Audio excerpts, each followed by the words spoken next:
Ma'am, I thought this house was empty. Stop! I can't pay that $3,200 fine. It's free. We're saving your home today. Nick, the world spins. I'm trapped in here. Not today. Let's get you some air. You'd really help a stranger like me? I can't ignore a house that looks like a casualty of time, especially when I realize it's not abandoned at all. As I struggled against the wall of untamed palms that had turned the Sterling residence into a silent, green fortress, I honestly thought this place was empty. The vines were taking over everything, crawling up the white walls like hungry snakes and wrapping around the massive oak tree until its bark was no longer visible.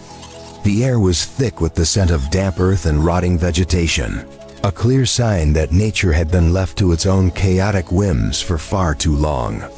But then, the large sliding glass door creaked open, and 72-year-old Martha Sterling walked out into the humid Florida heat. She didn't walk so much as edge forward, keeping one hand locked firmly onto the white support pillar of her home. Her knuckles pale and strained from the effort of anchoring herself against a world that refused to stop tilting. Martha stood there, a small figure in a graphic black tee and white socks, her long gray hair catching the morning light as she squinted with eyes that had grown painfully sensitive to the outdoors after months of isolation. "Stop, I can't pay that $3,200 fine," she cried out, her voice trembling and thin, carrying the raw fear of a woman who had been hiding from the world because she simply couldn't stand up in it. I killed the engine of my trimmer and stepped out from behind the wall of green, explaining that I wasn't an agent of the city, but a neighbor who realized that nature shouldn't be a prison. Martha's grip on the pillar tightened as she confessed the heartbreaking reality of her life. She explained that the world spins in violent, nauseating circles every time she tries to walk even a few feet toward her own mailbox. This chronic vertigo had turned her beautiful modern home into a transparent cell, making her feel trapped and isolated while the jungle grew thick enough to swallow her dignity. It was a jarring and tragic contrast to see a woman who had spent her entire professional life as a brilliant biochemist, someone who understood the very molecular structure of the plants surrounding her, now being financially and physically crushed by them. Her home was moving toward a foreclosure case because she lacked the balance to hold a pair of shears, and the city saw only a code violation where there was actually a human crisis. I told her right then that we were going to save her home today and clear the jungle so she could see the horizon again without the fear of falling.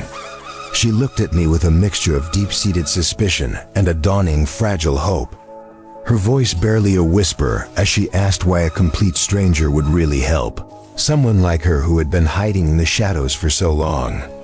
I told her it was because no one should have to choose between their life-saving medicine and their mortgage, just because they suffered a medical betrayal by their own body.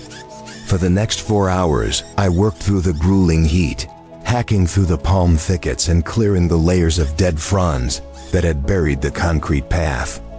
I wanted to make sure that when she finally stepped out, she had a solid, safe surface beneath her feet that wouldn't betray her.